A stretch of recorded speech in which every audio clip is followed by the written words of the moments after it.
जनवरी में देखो बात क्या है कि आपके बच्चे ये कह रहे हैं आगे वाला सिस्टम नहीं हो रहा है मतलब कंप्लीट नहीं हो रहा है तो वो आगे आगे आगे ठीक है चीजें बारे में डिस्कशन करते हैं वो 10 साल प्रयास करेंगे कम बात करते हैं 1934 की बात करते हैं और 1935 आगे के साथ हम उसके आगे बढ़ते हैं ठीक है एक बार एग्जाम में क्वेश्चन है कि एक बैंक का नाम क्या था पूछा गया था यूनाइटेड कमर्शियल बैंक और हिंदुस्तान कमर्शियल बैंक की स्थापना कब हुई थी एग्जाम क्वेश्चन है यूनाइटेड कमर्शियल बैंक और हिंदुस्तान कमर्शियल बैंक की स्थापना कब हुई हिंदुस्तान कमर्शियल बैंक की स्थापना कब हुई हिंदुस्तान कमर्शियल बैंक की स्थापना कब हुई इनकी एस्टैब्लिशमेंट हुई देखो बात करेंगे एस्टैब्लिशमेंट होती है ड्यूरिंग द वर्ल्ड वॉर 2 द्वितीय विश्व युद्ध के समय इन दोनों की स्थापना हुई है अगर हम बात करें सीएम हुई थी 1943 में हुई थी एग्जाम में पूछा जाता है 1943 में हुई थी 1943 ड्यूरिंग वर्ल्ड वॉर 2 दूसरा world war during world war world war 2 हमारा 1939 से लेकर 45 तक चला इसी बीच में स्थापना होती है United commercial bank Hindustan commercial bank की एग्जाम से पूछा जाएगा मेरे कौन सा बैंक है जिसकी स्थापना वर्ल्ड वॉर 2 में हुई थी उसका नाम बता दीजिए और उसकी स्थापना जो है वर्ल्ड वॉर 2 के अंदर हुई थी उससे जैसा एक और बैंक ठीक है इनको बैंक बोलते हैं यूनाइटेड कमर्शियल बैंक और हिंदुस्तान कमर्शियल बैंक लगभग समाज लगे थे इस बार बात हम करते हैं कि भारत के अंदर आजादी के बाद क्या हुआ भारत के आजादी के बाद देखिए क्या कुछ गवर्नमेंट ने 15 1947 भारत को आजादी मिली 15 1947 भारत को आजादी मिलती है इसके बाद दूसरा क्या इसके बाद दूसरा क्या इसके बाद भारत में आजादी के बाद बैंकिंग रिफॉर्म बैंकिंग देखो भाई भारत में आजादी भारत में आजादी की लड़ाई 1947 में 15 अगस्त को हुई है ठीक है 15 1947 भारत को सत्ता का स्थान हो गया भारत के अंदर सरकार भारत के द्वारा बनाई इस चीज को भारत की आजादी जानते हैं ठीक है इस बारे में बात करूं इस बात को आप बोल सकते हैं कि भारत में आजादी का पूरा प्राप्त होगी पहला वाला दूसरा अगर हम पहले वाली बात करें ठीक है मेरे ख्याल से थोड़ा सा मैं आपको एक स्ट्रेट लाइन खींचूं शायद आपको फायदा है एक स्ट्रेट लाइन खींचना ठीक है एक स्ट्रेट लाइन खींचिए जैसे आप ठीक है थोड़ा सा तो पहले इसमें सुधार आपको ना देखने को मिलेगा फर्स्ट सुधार पहला सुधार होगा 1 जनवरी 1949 1949 देखो बताओ आगे को जानते हैं रिजर्व बैंक ऑफ इंडिया तो भारत की आजादी हुई ना रिजर्व बैंक ऑफ इंडिया से भारत का नहीं था पाकिस्तान का भी नेशनल बैंक था ठीक है लेकिन उसके कुछ समय पश्चात 1949 में जाकर भारत का रिजर्व बैंक ऑफ इंडिया तो भारत के लिए हो गया लेकिन उससे पहले 1947 से लेकर 49 reserve bank of India Bharat Pakistan दोनों के लिए कार्य करता था हालांकि आगे चलकर 1 जनवरी 1949 रिजर्व बैंक ऑफ इंडिया का nationalisation RBI reserve bank of India bank of India का नेशनलाइजेशन कर दिया इंडिया का नेशनलाइजेशन कर दिया नेशनलाइजेशन कर दिया ये राष्ट्रीय कर दिया पहला सुधार ये हो जाएगा राष्ट्रीय कर दिया उसका एक दूसरा सुधार आपका दूसरा होता है एक दूसरा सुधार होता है वो ये 1951 सुधार पूरी गौर से सुनिए मैं आपको कि 1951 के भारत में पब्लिक सेक्टर के अंदर कौन बैंक रहेंगे इसके ऊपर थोड़ी मतलब चर्चा हुई भारत में सरकारी बैंकों की स्थिति कैसी रहेगी भारत में सार्वजनिक क्षेत्र के बैंकों की स्थिति सुधार की गई सार्वजनिक भारत में सार्वजनिक क्षेत्रों के बैंकों की स्थिति में सुधार की मांग उठाई जाती है की मांग उठाई और भारत में सार्वजनिक क्षेत्रों के बैंकों की स्थिति सुधार की मांग उठाई जाती है ये मांग उठाई जाती है 1951 में बढ़ गई लोगों का कहना होता है कि भारत के अंदर जो बैंक है वो एक भी पब्लिक सेक्टर नहीं है सार्वजनिक क्षेत्र में पब्लिक सरकारी बैंक नहीं है पब्लिक सेक्टर की मांग उठाई सरकारी बैंक की मांग उठाई आरबीआई किस क्षेत्र का बैंक है क्या आरबीआई एक पब्लिक सेक्टर बैंक है जिसमें जो क्लास में बताएंगे क्या आरबीआई जो है पब्लिक सेक्टर बैंक है क्या आरबीआई पब्लिक सेक्टर बैंक है क्या सार्वजनिक क्षेत्र है सार्वजनिक है तो बताइए क्या सार्वजनिक क्षेत्र बैंक है हां जवाब देना हां या ठीक है तो 1951 में बैंक उठाई जाती है भारत में कोई सार्वजनिक क्षेत्र बैंक है भारतीय को काम नहीं करता तो एक बैंक ऐसा बनना चाहिए जो भारतीय को काम करे बात ठीक है कोई दिक्कत नहीं तो यहां पे एक पूरा समिति बनाई जाती है एक पूरा नाम से एक पूरा समिति बनाई एक पूरा समिति ये पूरा समिति है ये सिफारिश करती है समिति के द्वारा सिफारिश की सिफारिश ये सिफारिश काफी अच्छा समझ लगाएंगे कितनी समझ लगाएंगे सिफारिश 1955 में 1955 में इनकी सिफारिश के आधार पर इंपीरियल बैंक ऑफ इंडिया एक बैंक बैंक ऑफ इंडिया जो 1921 में बना है ना 1921 में इंपीरियल बैंक बना इस चीज को नेशनलाइज कर दिया जाता है इस चीज को राष्ट्रीयकृत कर दिया जाता है राष्ट्रीयकृत कर दिया जाता है राष्ट्रीयकृत करने के बाद ये क्या बन जाता है राष्ट्रीयकृत होने के बाद ये बन जाता है state bank of India state यानी एसबीआई तो एसबीआई आखिर फिगर में कैसा है लाइन फिगर में कैसा है ठीक है अब मैंने एक सवाल पूछा आपसे ठीक है आशिका हिमांशु रोहन अमित ठीक है सूरज ठीक है आपने दिव्यांश दुष्यंत काफी सारे क्वेश्चन सबसे पूछा जिससे जवाब उसी बात मैंने पूछा आरबीआई सार्वजनिक क्षेत्र का बैंक है कुछ बच्चों कहने सोच मेरी बात सार्वजनिक क्षेत्र का बैंक ऐसा बैंक लोगों के लिए कार्य करे ऐसा बैंक जो लोगों के लिए कार्य करे लोगों के लिए कार्य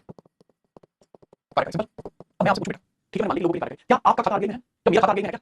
लोगों के लिए कार्य कौन लोग अभी कौन लगते हैं तो क्या आपको लगता है आपका खाता आरबीआई में है सिर्फ आरबीआई में खाता नहीं तो भाई अगर आरबीआई में खाता नहीं समझ क्या है भाई पब्लिक सेक्टर नहीं है ये गवर्नमेंट का है ये ठीक है उससे गवर्नमेंट के काम करता है या फिर बैंकों के काम करता है या फिर बैंकों का बैंक आ जाता है या तो सरकार का बैंक आ जाता है this is not public sector bank this is RBI समझते हैं याद हो गया डेफिनेशन का मूल मतलब समझ रहे हो ठीक है डेफिनेशन का मूल मतलब समझ रहे हो तो एसबीआई कैसा है उम्मीद है कि आपको समझ आ रहा होगा एसबीआई बात करते हैं ठीक है इस बार बात के अंदर बैंकों का राष्ट्रीयकरण शुरू होता है भारत में बैंकों का राष्ट्रीयकरण अभी भारत में बैंकों का राष्ट्रीयकरण भारत में बैंकों का राष्ट्रीयकरण भारत में बैंकों का राष्ट्रीयकरण nationalisation of banks in India position of banks in India nationalisation of banks in India Bharat में बैंकों का राष्ट्रीयकरण अब मुझे बात बहुत इंटरेस्टिंग बात बहुत यूज़फुल बात कोई मतलब मत बड़े से मुझे बात बताओ राष्ट्रीयकरण होने का मतलब क्या होता है what is the meaning of nationalisation देखो राष्ट्रीयकरण होने का मतलब है कि बैंकों के कार्यों की देखरेख कि बैंकों के कार्यों की देखरेख सरकार करेगी सरकार के अधीन होगी ठीक है सरकार के अधीन होगी और जितने भी बड़े फैसले होंगे और बैंकों के कार्यों से संबंधित सभी बड़े फैसले सरकार के द्वारा लिए जाएंगे तो ये होता है नेशनलाइजेशन कि बैंकों के कार्यों की देखरेख सरकार के अधीन होगी अब भले ही आप प्राइवेट सेक्टर के हैं या पब्लिक सेक्टर के हैं भाई प्राइवेट बैंक है भाई प्राइवेट बैंक की देखरेख सरकार करेगी बिल्कुल करेगी लेकिन एक बात है इसके दूसरा डिसीजन क्या है वो समझिए कि बैंकों के बड़े निर्णय बैंकों के निर्णय या बैंक संबंधी निर्णय बैंक संबंधी निर्णय सरकार के द्वारा लिए जाएंगे इसके बाद सरकार द्वारा लिए जाएंगे ठीक है तो ये होता है बैंक जो आपके पब्लिक सेक्टर होते हैं दो ये डेफिनेशन हालांकि इससे बहुत फर्क होता है ठीक है तो धीरे धीरे फर्क समझ में आएगा अभी पब्लिक सेक्टर अब इसके अंदर बात करें सबसे पहला फेज होता है इंदिरा गांधी का इंदिरा गांधी का 1969 बात पहला चरण होता है 1969 पहला चरण होता है 1969 इस समय हमारे प्रधानमंत्री थी इस समय हमारे प्रधानमंत्री कौन थी इंदिरा गांधी तो इनके द्वारा घोषणा की गई 14 बैंकों का राष्ट्रीयकरण होगा इनके द्वारा घोषणा की गई 1969 जुलाई 1969 के अंदर घोषणा की गई 14 बैंकों का राष्ट्रीयकरण होगा प्रोक्लेमेशन में घोषणा की गई इस 14 बैंक का 14 बैंकों का राष्ट्रीयकरण होगा 14 बैंकों का राष्ट्रीयकरण होगा नेशनलाइजेशन होगा राष्ट्रीयकरण होगा there will be nationalisation of 14 banks there will be nationalisation of 14 banks ठीक है ऐसा क्यों किया गया उसके पीछे कारण क्या था देखो भ्रष्टाचार बढ़ना एक बड़ा कारण कि बैंकों के द्वारा भ्रष्टाचार किया जाने अगर प्रयास निरंतर किया जाता है मेजर बैंक सेक्टर में पैसों की मनी लॉन्ड्रिंग के खतरे बन गए थे तो इसके अंदर इंडिविजुअल सेक्टर दी जा रही है जितने भी ऐसे बैंक जिसके पास जमा राशि 50 करोड़ से अधिक है यानी जिनकी टोटल वैल्यूएशन 50 करोड़ से अधिक है उन सभी बैंकों का नेशनलाइजेशन कर दिया जाएगा इस कारण बैंकों में धनराशि बढ़ती जाएगी बैंकों में धनराशि बढ़ रही है बढ़ रही है बैंकों धनराशि बढ़ रही है मतलब ज्यादा लोग से जुड़ रहे हैं इस कारण नेशनलाइजेशन आवश्यक है ज्यादा लोग से जुड़ रहे हैं इस नेशनलाइजेशन आवश्यक है इसलिए शर्त की राष्ट्रीयकरण के लिए जिस भी बैंक की धनराशि 50 करोड़ से अधिक है यानी जिस बैंक की वैल्यूएशन जिस बैंक की धनराशि 50 करोड़ या इससे अधिक है कि सीआईएस है उसका नेशनलाइजेशन हो जाएगा और इसमें चौथा बैंक ऐसे थे जिनकी वैल्यूएशन ट्रांसफर थी तो वो सभी क्या हो जाता है सर उन सभी का राष्ट्रीयकरण हो जाता है और एक बार किसी बैंक का राष्ट्रीयकरण हो जाएगा तो क्या बन जाएगा सर वो बन जाएगा सर सार्वजनिक क्षेत्र का बैंक तो यहाँ पे राइस होता है 14 न्यू बैंक्स 14 न्यू बैंक्स का यहाँ पर जो फायदा है वो हो जाता है ठीक है चलिए देखो अब देखिए 14 बैंक्स के बारे में पहला बैंक दूसरा बैंक तीसरा चौथा पांचवा छठा सातवां आठवां नौवां 10वां 11वां 12वां 13वां 14वां ये सारे बैंक आपको एक बार से दो कर लेना जरूरी नहीं कि आपको सारे याद हो जितने याद हो जितने एकदम याद हो समझ लेकिन जैसे सबसे बैंक ऑफ बड़ौदा जो 1908 में था बैंक ऑफ बड़ौदा जो 1908 में था जब मैं आपको बैंकिंग बता रहा शुरुआत में तभी मैं आपको बैंक ऑफ बड़ौदा तो इसलिए बैंक ऑफ बड़ौदा सबसे bank of Baroda 1908 Baroda bank of Baroda 1908 में नेशनलाइजेशन का होता है 1916 ठीक है उसके बाद याद हो तो 1911 में एक बैंक बना 1911 में एक बैंक बना central bank of India CBI वो लिख लेना central bank of India central bank of India 1911 में सेंट्रल बैंक ऑफ इंडिया को राष्ट्रीय कर दिया क्योंकि इसके पास जो महाराष्ट्र थी वो करोड़ों में 50 करोड़ से अधिक इसलिए इसको भी शामिल कर दिया union bank of India syndicate bank of India union bank of India syndicate bank of India और बैंक ऑफ महाराष्ट्र सबसे union bank of India union bank syndicate bank bank of Maharashtra bank of Maharashtra इनके ईयर भी याद रखना इनके year भी याद रखना अगर आपको याद है टेस्ट ईयर याद रखना तो मैं याद रखिए 19 25 35 19 25 35 8 11 19 25 35 8 11 19 25 35 मैंने को 5 5 के कॉलम में याद किया है 5 कॉलम में 1 5 कॉलम में 1 5 कॉलम में 1 5 5 के कॉलम में याद किया 5 5 5 अगले तो 4 लिखना है 5 5 4 इसलिए मैंने इसको किया 8 11 19 25 35 ठीक है इस बार हम आगे बढ़ेंगे इलाहाबाद बैंक इस बार आगे बढ़ेंगे Allahabad bank nationalisation Punjab national bank of India का इलाहाबाद बैंक की स्थापना इलाहाबाद बैंक इसकी स्थापना तो जानते हैं 1894 में इसकी स्थापना हुई 1810 में इसकी स्थापना हुई पंजाब नेशनल बैंक उसके पंजाब नेशनल बैंक और पंजाब नेशनल बैंक की स्थापना 1894 में ठीक है और इसके बाद दो बैंक जो है सेम ईयर के हैं दो बैंक जो है वो सेम ईयर के हैं 1906 कैनरा बैंक और bank of India BOI and CB Canara bank और bank of India Canara bank 1906 bank of India BOI 1906 ठीक है कैनरा बैंक ऑफ इंडिया 1906 इसके बाद नेक्स्ट बैंक आपको इसके अंदर देखिए that is India bank 1907 India bank ठीक है 1907 इसका भी क्रम आपको याद रखना है ठीक है मैं आपको क्रम बोल देता हूं 65 94 6 6 7 पहले का 8 11 19 25 35 अच्छा ये बच्चों को बता रहा हूं जो कहते हैं कि हमें याद नहीं होती थोड़ा ग्रुप में आते हो तो याद रखना 65 94 6 7 ऐसा Allahabad bank 94 Punjab national bank उसके बाद इंडिया बैंक उसके बाद bank of India bank of India ठीक है तो ये क्रॉस आपको बैंक ऑफ इंडिया इसके बाद यहाँ पे चार बैंक ये चार बैंक काफी मॉडर्न बैंक आपको देखने को मिलेगा काफी मॉडर्न बैंक देखने को मिलेगा India overseas bank India overseas bank आपको देखने को मिलेगा देना bank UCO bank United bank सबसे पहले इंडिया ओवरसीज बैंक एंड देना bank India overseas bank overseas देना बैंक इंडिया ओवरसीज और देना बैंक इन दो बैंक को देखो किस ईयर में ओवरसीज और देना बैंक 2 साल के गैप पर 37 में 1937 1937 उसके UCO bank United bank UCO and United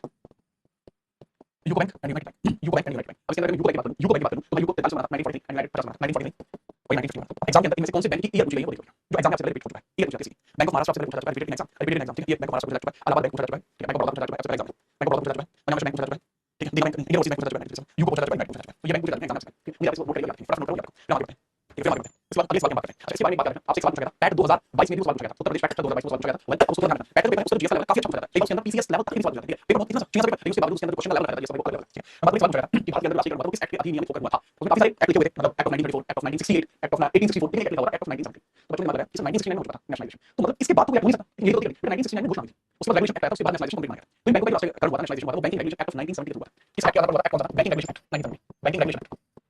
और रेगुलेशन एक्ट 1970 1970 में बैंकिंग रेगुलेशन एक्ट ठीक है नोट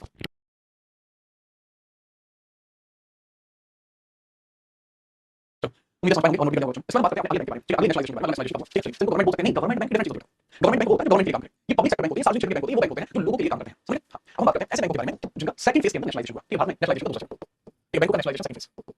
बैंकों का आप वेट करो सेकंड फेज तब हुआ 1980 पहला चरण हुआ था 1969 में दूसरा हुआ 1980 ठीक है इसके अंदर कितने बैंक हुए इसके अंदर 6 बैंकों का राष्ट्रीयकरण हुआ 6 बैंक इसके अंदर लेकिन जैसे मैंने बताया जब बैंकों का राष्ट्रीयकरण होता है तो उसके लिए कंडीशन रखी थी शर्त रखी थी तो उसमें क्या शर्त रखी थी जितने ऐसे बैंक हैं जो 200 करोड़ से ज्यादा रेवेन्यू कलेक्ट कर रहे हैं उनके लिए शर्त थी अभी पीछे 1969 में 50 करोड़ की कंडीशन शर्त थी 200 करोड़ से अधिक की वैल्यूएशन प्लस जिनकी वैल्यूएशन है उन सबको क्या कर दिया जाएगा पब्लिक सेक्टर का दिया जाएगा सरकार का नहीं कर दिया जाएगा तो सबसे पहला बैंक इसके अंदर 6 2 3 4 5 6 काफी पुराना बैंक है अपना एक काफी पुराना बैंक है अपना एक जो 1906 में बना corporation bank 6 8 corporation bank 1906 Punjab and Sindh bank 1908 Punjab and Sindh bank 1908 ठीक है पंजाब एंड सिंध बैंक 1908 इसमें डबल याद रखना ठीक है डबल याद रखना इसके बाद आंध्रा बैंक और विजया बैंक बहुत सुनते हैं Andhra bank Andhra and Vijaya bank majorly दोनों बैंक साउथ इंडिया के आंध्रा भी और विजया बैंक और आंध्रा बैंक दोनों साउथ इंडिया के हैं 10 साल लगा 1923 1923 ये पहले आता है वी आता है A for Andhra V for Vijay तो पहले जो आएगा 23 में जो वी बाद में आएगा 23 ठीक है ये दो में आता है उसके बाद new bank of India bank of commerce oriental bank of commerce 36 और 45 new bank of India oriental bank of commerce 1946 36 and 45 ठीक है समझ में बात ये बात आपको समझ ठीक है उम्मीद है कि आप सेकंड फेज समझ चुके होंगे सेकंड फेज की वर्तमान में समझ चुके होंगे ठीक है बिना किसी परेशानी के शायद आपको चीजें बड़े तरीके से समझ में आ रही होंगी अब हम बात करते हैं आगे वर्तमान में स्थिति क्या है वर्तमान में बैंकों की स्थिति किस प्रकार से बनी हुई वर्तमान में बैंकों की स्थिति किस प्रकार से बनी है इसको नोट करो वर्तमान स्थिति हम बात करेंगे ठीक है फटाफट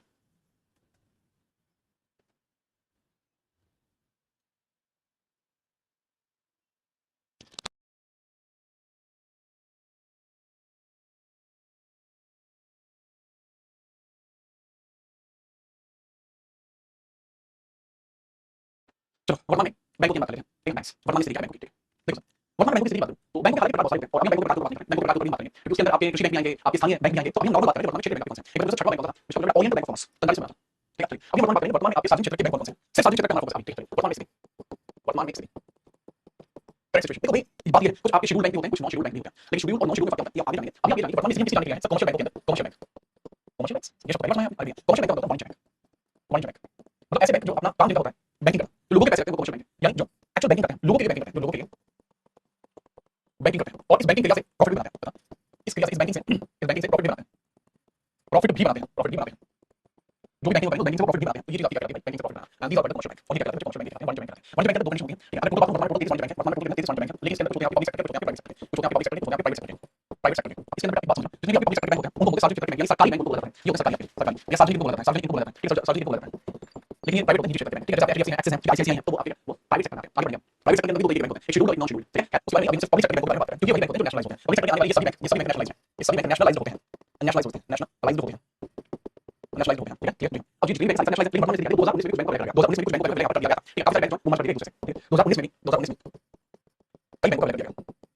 कब लेकर दिया गया पहले मर्ज कर दिया नंबर ऑफ बैंक मर्ज कई सारे बैंक को मर्ज किया गया। अब जिसको मर्ज किया गया तो समझिए किस बैंक को मर्ज किया गया ठीक है। प्राइवेट बता दें बैंक को मर्ज किया गया सबसे पहला बैंक ऑफ बड़ौदा बैंक जो भी bank of Baroda bank of Baroda of Baroda ये मेजर बैंकों की सूची में मतलब वर्तमान में अपने स्टेट करता है। तो बैंक ऑफ बड़ौदा सबसे बड़ी bank, Punjab national bank, Indian bank, Punjab national bank, national bank, Indian bank, Indian bank जो नाम है ये मेजरली इसको इंडियन बैंक बोलते हैं काफी फेमस है ब्लू कलर का सिंबल आपने देखा होगा। उसके बाद कनाडा और उसके बाद यूनियन बैंक, उसके बाद कनाडा और उसके बाद union bank, Canada bank and union bank ये वो बैंक है जो सबसे पहले पड़े ये सब कैसे हैं भाई पब्लिक सेक्टर है नेशनलाइज है पब्लिक सेक्टर लेकिन सभी बैंकों के अंदर कई और पब्लिक सेक्टर बैंकों को मैनेज करके मर्ज कर दिया गया ठीक है, मैनेज करके मर्ज कर दिया गया जैसे जो बैंक ऑफ बड़ौदा उसके अंदर जो बैंक मर्ज किए गए वो आपके विजय बैंक और देना बैंक अब बैंक ऑफ बड़ौदा के अंदर विजय बैंक और देना बैंक, विजय बैंक प्लस देना बैंक के अंदर विजय बैंक और देना बैंक जो है वो किसी नेशनल बैंक ऑफ बड़ौदा के अंदर है। दूसरा Punjab national bank oriental bank of commerce and United bank, oriental bank of commerce and United bank वो साथ साथ है United bank, oriental bank of commerce 1943 में बना ओरिएंटल बैंक ऑफ कॉमर्स ये वर्तमान में बैंक नहीं है, ये पंजाब नेशनल बैंक के अंदर मर्ज हो चुके हैं, देना बैंक भी नहीं है ये भी मर्ज हो चुका है ठीक है, ये भी मर्ज हो चुका है। इसके अलावा इंडिया बैंक के अंदर इलाहाबाद बैंक को इंडिया बैंक के अंदर मर्ज कर दिया गया, इलाहाबाद बैंक को इंडिया बैंक के अंदर मर्ज कर दिया गया, इलाहाबाद बैंक बाद बैंक को मर्ज कर दिया गया ठीक है। कनाडा बैंक के अंदर सिंडिकेट बैंक को मर्ज कर दिया गया, syndicate bank syndicate syndicate bank syndicate bank को इसके अंदर मर्ज कर दिया और इसके बाद बचे कुछ बैंक हैं जो आंध्रा बैंक और कोऑपरेटिव बैंक है वो यूनियन बैंक में आएंगे। Andhra bank and cooperative bank, Andhra bank cooperative bank, Andhra bank and cooperative bank, cooperative bank वो यहां पर आ जाएंगे। आंध्रा बैंक कोऑपरेटिव बैंक इसके अंदर आप देखने जाएंगे तो इसलिए पब्लिक सेक्टर के लिए इसका ये रहने वाला है, ये पब्लिक सेक्टर बैंक सारी सारी ठीक है। अब आगे बढ़ते हैं ठीक है, कोई बात नहीं वर्तमान स्थिति ठीक है। आपने जो सवाल पूछा है सर हमारे वीडियो के बाद ठीक है बात करता हूं और इस पे आपको रिस्पॉन्ड करूंगा ठीक है।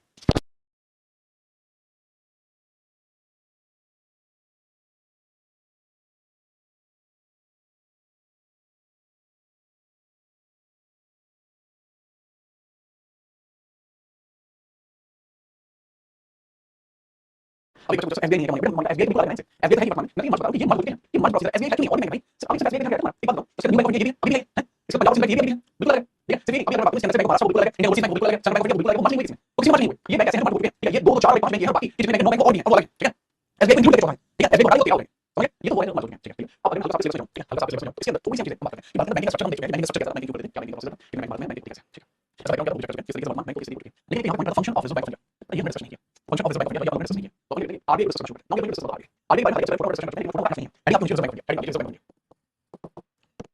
बैंक ऑफ इंडिया ठीक है reserve bank of India reserve bank of India अब जब बैंक का काम क्या होता है देखो ये भारत सरकार बैंक है भारत में नोट करता है भारत के मौद्रिक नीति निर्माण करता है तो मेजरली इसके चार काम है ठीक है। Majorly it has 4 works majorly it has 4 works अगर हम इसकी बात करें तो इसके चार फंक्शन है मेजरली फंक्शन को बात करते हैं इसके चार विशेषताएं इसकी विशेषता है हमने इसको आरबीआई क्यों कहा विशेषता क्या है पहला काम सिर्फ भारत की सरकार का बैंक है ठीक है सिर्फ भारत सरकार का बैंक है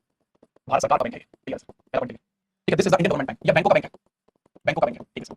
ओके सर सर जी इसका काम भारत में नोटों का निर्माण करना है भारत में नोटों का निर्माण करना नोट छापना और नोटों को मार्केट करना नोटों का निर्माण करना ठीक है सर भारत में कंट्रोल करना यानी मौद्रिक नीति निर्माण करना भारतीय मौद्रिक नीति निर्माण भारतीय मौद्रिक नीति निर्माण मौद्रिक नीति निर्माण मॉनेटरी पॉलिसी का निर्माण करना मॉनेटरी पॉलिसी का निर्माण करना मॉनेटरी पॉलिसीज होती है काफी खास होती है भाई साहब वो भी आपको देखिए हेल्प होगी अभी हमारी समझ लीजिए ये फीचर्स लेकिन अगर मैं आरबीआई के बारे में बात करूं तो आरबीआई की सर जो ऐतिहासिक पृष्ठभूमि है वो काफी अच्छी है ऐतिहासिक पृष्ठभूमि देखो बताता हूं हो क्या था कि ब्रिटिशर्स जो थे उनको नोट छापने के लिए ठीक है ब्रिटेन का नोट छापते थे 1862 तक ब्रिटिशर्स ने भारत के अंदर नोट छापे 1862 तक ब्रिटिशर्स ने भारत के अंदर नोट छापे उसके बाद नोट छापने की प्रोसेस बढ़ने लगे लेकिन भारत के अंदर नोट की आवश्यकता धीरे धीरे बढ़ने लगी तो 1926 के अंदर उनके द्वारा एक समिति स्थापित की जाती है रिटर्न समिति जिसको समिति बोलते हैं। तो ऐतिहासिक पृष्ठभूमि का बैकग्राउंड सबसे पहले 1926 में शुरू होती है 1926 में एक समिति का गठन किया गया एक समिति का गठन किया गया इस समिति का नाम रिटर्न समिति के नाम से जिसको रॉयल कमीशन बोलते हैं। अब आप इसको रिटर्न बोल लीजिए रिटर्न समिति या फिर हम इसको रॉयल कमीशन बोलते हैं या फिर हम इसको रॉयल कमीशन रॉयल कमीशन बोलते हैं या रिटर्न समिति बोलते हैं रॉयल कमीशन बोलते हैं। तो अब अगर मैं इसी बात करूं रिटर्न समिति की बात करूं या रॉयल कमीशन की बात करूं इस समिति के द्वारा काफी सारी चीजें समिति इस बात की होती है कि एक केंद्रीय बैंक होना चाहिए ठीक है ठीक है एक केंद्रीय बैंक होना चाहिए एक केंद्रीय बैंक होना चाहिए there must be central bank एक केंद्रीय बैंक होना चाहिए समिति की एक केंद्रीय bank there must be central bank एक केंद्रीय बैंक होना चाहिए लेकिन इंडिया के केंद्रीय बैंक पहले से इंडियन बैंक ऑफ इंडिया एक क्या central bank Indian bank of India 1930 में भारतीय सेंट्रल बैंक तो फिर गवर्नमेंट के पहले से ही सेंट्रल बैंक है तो हम एक नए सेंट्रल बैंक क्यों बात उनकी लॉजिक होती है at that point of time they were logical at ठीक है चलिए अब अगर हम बात करें तो एक समिति का निर्माण बाद में किया गया 1930 central banking inspection committee central banking inspection committee की स्थापना की गई 1930 ठीक है विधि का नाम करता है 6 मिनट चलता है एक मिनट टॉपिक रिलेटेड नहीं है नहीं पड़ी जा रही है और उनसे विराम निवेदन फिर 4 मिनट और जब सेशन शुरू करता है तब आपकी बात है ठीक है चलिए 1930 शुरू होती है 1930 में समिति बनती है सेंट्रल बैंकिंग इंस्पेक्शन कमेटी। अब ये सेंट्रल बैंकिंग इंस्पेक्शन कमेटी क्या थी? केंद्रीय बैंकिंग जांच समिति, केंद्रीय बैंकिंग जांच समिति। इसके बारे में मैंने पहले भी डिस्कशन किया था 1930 के अंदर सेंट्रल बैंकिंग जांच समिति की बात कर रहा हूं। इसके बाद और सिफारिश की जाती है और इसी की सिफारिश करते हैं 1934 में reserve bank of India India act. अब जब रिजर्व बैंक ऑफ इंडिया आता है 1934 में, इसी के आधार पर 1935 में आरबीआई की स्थापना होती है। आरबीआई की स्थापना, रिजर्व बैंक ऑफ इंडिया की स्थापना, बैंक ऑफ इंडिया की स्थापना, इंडिया की स्थापना। क्लियर जी? अब बहुत ध्यान से बात सुनिए। जब रिजर्व बैंक ऑफ इंडिया की स्थापना होती है तो इसमें दो तीन चीजें आपको समझनी है। इसकी स्थापना के साथ साथ मुख्यालय क्या रखा गया? इसका मुख्यालय कहां है? इसका आरबीआई का मुख्यालय आपसे पूछा जाता है। आरबीआई का मुख्यालय सर्वप्रथम कोलकाता रखा गया था। सर्वप्रथम रखा गया कलकत्ता। कलकत्ता 1935 से लेकर और 37 तक मुख्यालय कलकत्ता। उसके बाद 1937 में बम्बई ट्रांसफर हुआ, मुंबई ट्रांसफर हुआ था। मुंबई का अलग है, मुंबई तो उस टाइम फिगर में नहीं था, दैट वाज बम्बई। ठीक है, आपसे पूछा जाता है आरबीआई की स्थापना पर आरबीआई की वैल्यूएशन कितनी थी? RBI valuation at time of statute, RBI की वैल्यूएशन कितनी थी? आरबीआई की वैल्यूएशन कितनी थी? आरबीआई की वैल्यूएशन कितनी थी? वैल्यूएशन एक कंपनी स्थापित होती है, उसकी वैल्यूएशन होती है, उसमें कितना पैसा है initially, at initial point of time पैसा आ जाएगा। देखो भाई initial point of time bank की बात करें, 5 लाख शेयर थे, 5 लाख शेयर थे, 5 लाख शेयर थे, 5 लाख शेयर थे और हर शेयर की कीमत थी, ईच शेयर कॉस्ट ₹100। तो इस आधार पर हम कह सकते हैं आरबीआई की स्थापना 5 लाख शेयर सोल्ड गए थे, 5 करोड़ की वैल्यूएशन थी, 5 करोड़ की वैल्यूएशन थी। वैल्यूएशन का सवाल पूछा गया है इस वजह से ये तो चीज इसकी चाहिए। इसके बाद जो अगला पॉइंट आपको बताना है वो बता आरबीआई के अंदर टोटल मेंबर कितने हैं, क्योंकि आरबीआई के अंदर एक बोर्ड ऑफ डायरेक्टर होता है, इसके अंदर टोटल मेंबर कितने हैं? 20 प्लस 1 होती है। आरबीआई के अंदर members in RBI board of director, अगला पॉइंट बनेगा members in RBI board director, members in RBI board director, board director के अंदर आरबीआई के अंदर कितने मेंबर्स होते हैं? सदस्य। सदस्यों की संख्या होती है 20 प्लस 1 होती है, 20 प्लस 1 होती है। कैसे कैसे होती है उसके बारे में हम डिस्कशन करेंगे। कल आपका एक और पॉइंट फंक्शंस ऑफ आरबीआई, इसके बारे में भी डिस्कशन करेंगे। ठीक है, now we start the session, the remaining 5 minutes of class के अंतिम 5 मिनट के अंदर आपकी डाउट सेशन की स्टार्टिंग जाती है। अब तो वे क्या करते हैं इस क्लास के नोट्स कैसे बनाऊं? ओके बेटा मान लीजिए पहले सही से मैं लिखा रहा हूं पेज के ऊपर, इस तरीके से आपको पेज लिखना है। एग्जाम के क्वेश्चन कैसे पूछते हैं? जैसे एग्जाम में पूछते हैं आरबीआई का मुख्यालय प्रारंभिक तौर पर किस स्थान पर बनाया गया था? अब बनाएंगे कलकत्ता। आरबीआई का मुख्यालय कलकत्ता से मुंबई किस वर्ष में हस्तांतरित या ट्रांसफर हुआ? अब बनाएंगे 1937। आपसे पूछा जाता है आरबीआई की स्थापना के समय, आरबीआई की स्थापना के समय आरबीआई में कितने ऐसे लोग थे इसके सदस्य थे? ठीक है, तो मैं कल क्लास में पूछेगा। ठीक है, उस वक्त में था और इसके साथ लोग आगे थे। ठीक है, जहां से अंदर साथ में लोग थे। अब वर्तमान में किस खैर ये हार्ड हो गया। ठीक है, आज मैं पूछता हूं कि आरबीआई का निर्देश बता रही हूं, ये बात दी जाएगी उसमें एक क्वेश्चन नहीं दिया जाएगा। उसके स्थान पर सवाल करेंगे तो आप बताइए ये क्या है बस। ठीक है, ओके सर आप कैसे हैं? बिल्कुल ठीक हूं, आप बताओ मौत चलिए, आप बताइए रोहन कैसे हैं? चलिए आज का सेशन आप पढ़ाते हैं पॉलिटी इकोनॉमिक्स एंड हिस्ट्री का। देखो एक बार जो बताइए सर आपने कैसे पढ़ाते हैं, ये बात को बहुत ध्यान से सुनना। पॉलिटी वो टॉपिक है जिसके ऊपर मतलब क्या है कि बहुत बड़ा टाइम दिया पॉलिटी को, और पॉलिटी को मैंने लगभग बहुत सारे स्तर पर पढ़ा है, बहुत अलग-अलग स्थान से अलग-अलग लेवल पर मैंने पॉलिटी पढ़ा। तो पॉलिटी मुझे बहुत पसंद है। ठीक है, पॉलिटी की मैंने बुक्स भी ली हैं। ठीक है, पॉलिटी की मैंने बुक्स भी ली हैं काफी सारी। ठीक है, अगर आपको नहीं पता मेरी 3 बुक्स पॉलिटी मार्केट में आती हैं। अच्छा वो आपके लिए नहीं है, मतलब वो होती हैं मतलब जो वैसी बुक्स होती हैं जो पब्लिश हाउस वाली वैसी बुक लिखी है। जैसे बुक थी मेरी जो पॉलिटी में लिखी थी कि हाउ इंडिया मैनेजेस वर्क्स। ठीक है, हिस्ट्री की बात करूं that is subject of my interest. History में भी इंटरेस्ट रहा है, रिसर्च ऊपर चैनल काफी होता है। इकोनॉमिक्स के लिए झूठी बोलता है, इकोनॉमिक्स जो है मैंने मतलब पॉलिटी में सबसे ज्यादा कोर्सेज कंप्लीट किया है। 30 से ऊपर कोर्स कंप्लीट किया 30 प्लस कोर्सेज। हिस्ट्री में 25 से कम हुए, पॉलिटी इकोनॉमिक्स का कोर्स मैंने। लेकिन हां ये इकोनॉमिक्स सब्जेक्ट कभी ऐसा नहीं होता एग्जाम में क्वेश्चन हुआ है ऐसा नहीं होता। If I tell you something I teach something I try to fulfil each and every requirement of the subject. मैं आपको बिल्कुल नहीं आता हूं जैसे नहीं है, बुक की जरूरत नहीं है, जैसे तो मैं नहीं कह रहा हूं आपको नहीं लेंगे, आपसे क्लास में समझाना है मोर देन फॉर यू। मैं कभी ना रहता हूं ओके ना पूछें। एक्चुअली मैं कभी ये सोच के नहीं पढ़ता कि मैं सिर्फ आपको वही पढ़ाऊं जो किताबों में होता है नहीं, मैं उससे हट के पढ़ाना आपको चाहता हूं जो बेसिक लाइफ में होता है। पॉलिटी पढ़ाता हूं तो मैं बहुत सारी चीजें आपको ये बताऊंगा कि भाई अभी जैसे रिकॉर्ड मॉडल बनता है, रिकॉर्ड मॉडल देखिए शाम को इंस्टाग्राम पर एडिट होगी, एडिट और वाइट होगी। ये उसके अंदर काफी चीजें होंगी, गवर्नमेंट को सही चीज होनी चाहिए। ठीक है, अभी मैं शानी नहीं आऊंगा, ठीक है, शानी नहीं आऊंगा मैं और 11 के आसपास। ठीक है, एक छात्र नहीं आते आपको जो समझना चाहिए वो आपके लिए जाएगा। तो सहारनपुर आइए, सहारनपुर के अंदर जो आपका वो है ना, सहारनपुर जो सिटी है उसके अंदर जो थाना है वहां पर एक लड़का, ठीक है, इसका दीपक नाम है, वो अपनी पोस्ट किया लड़के ऐसा ही हो मैं बता दूं अच्छा ठीक